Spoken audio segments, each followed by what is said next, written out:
অসমৰ জাতীয়তাবাদী ৰাজনৈতিক ইতিহাসত আজি দিনটো অতি গুৰুত্বপূৰ্ণ দিন হিচাপে পৰিগণিত হৈছে বা ভৱিষ্যতৰ সময়ে ক'ব যে আজি দিনটোৱে অসমৰ সমগ্ৰ আঞ্চলিক ৰাজনীতিতে এটা নতুন দিনৰ আৰম্ভণি হৈছে, এটা নতুন যুগৰ নতুন যাত্ৰাৰ আৰম্ভণি হৈছে।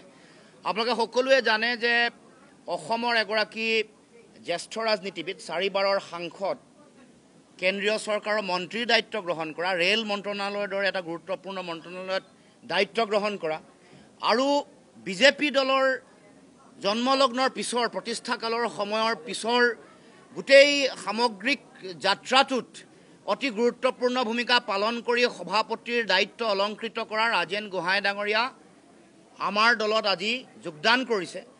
মূল লক্ষ্য এটাই, অসমৰ মানুহৰ সংকট নাইকিয়া কৰিব লাগে।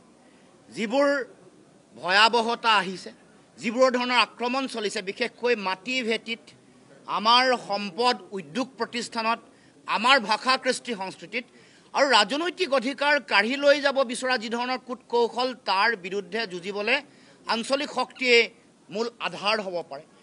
আমাৰ আধ্যাত্মিকতাৰ প্ৰতিও নিৰৱচ্ছিন্নভাৱে এটা আগ্ৰাসী এটা শক্তিয়ে আক্ৰমণ কৰিছে গুৰুজনাৰ আদৰ্শ।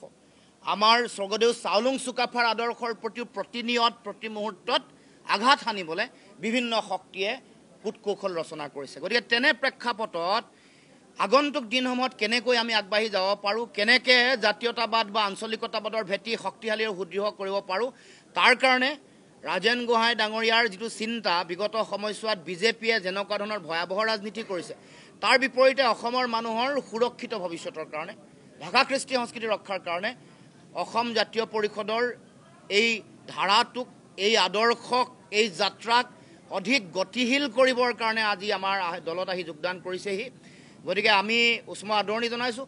আশা ৰাখিছোঁ অহা 26ৰ নিৰ্বাচনত এই ধাৰাৰ যিটো আৰম্ভণি শক্তিশালী ৰূপত প্ৰতিফলিত হ'ব আৰু এই আৰম্ভণি, আজিৰ পৰা খেল আৰম্ভ হৈছে, আজিৰ পৰা যাত্ৰা আৰম্ভ হৈছে আৰু ইয়াৰ যিটো আজি সৃষ্টি হোৱা যিটো ভূমিকম্পৰ অভিকেন্দ্ৰ আজি, ই পৰৱৰ্তী দিনসমূহত অসমৰ বিভিন্ন প্ৰান্তত ইয়াৰ যিটো প্ৰভাৱ সকলোৱে আপোনালোকে দেখিবলৈ পাব, প্ৰাবল্যতা দেখিবলৈ পাব, প্ৰভাৱ দেখিবলৈ পাব। গতিকে মই দলৰ পবিত্ৰ মজিয়ালে ৰাজেন গোহাঁই ডাঙৰীয়া, তেখেতৰ লগত অহা কেইবাগৰাকীও নেতা, ৰাজকুমাৰ চেতিয়া, ডক্টৰ সিদ্ধাৰ্থ শৰ্মা, জলিল আহমেদকে প্ৰমুখ কৰি সকলো নেতা কৰ্মকৰ্তা, বিভিন্ন বিষয়ববীয়া কৰ্মকৰ্তাক দলৰ পবিত্ৰ মজিয়ালে উষ্ম আদৰণি জনাইছোঁ। নহয়, আমাৰ আদৰ্শটো CEEৰ বিৰোধিতাটো এইটো এটা যুক্তিপূৰ্ণ সাংবিধানিক আমাৰ বিৰোধিতা।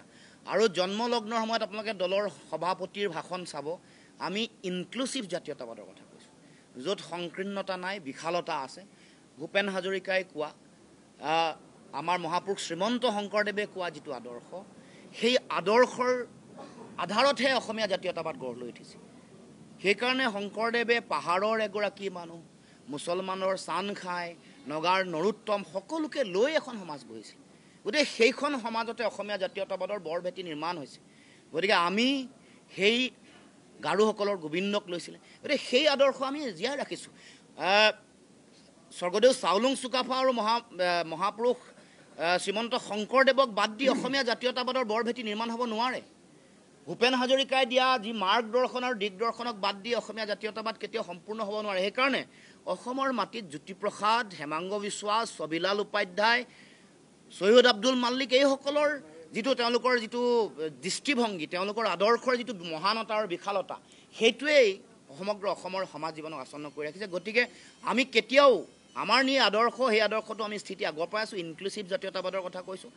আমাৰ অসমৰ কাৰণে, অসমৰ মানুহৰ কাৰণে, অসমৰ জাতি জনগোষ্ঠীসমূহৰ কাৰণে আমি আমাৰ কৰণীয় যিটো দায়িত্ব আৰু কৰ্তব্য, সেইটো সদায় আমি পালন কৰি যাম আৰু আমি যুঁজিম আৰু আমি আমাৰ অসমৰ মানুহৰ অধিকাৰ আজৰি আনিম। প্ৰথমে মই বক্তব্যত কৈছোঁ, সম অধিকাৰ, সম উন্নয়ন আৰু সমমৰ্যাদা, এইটো আমাৰ দলৰ শ্লোগান।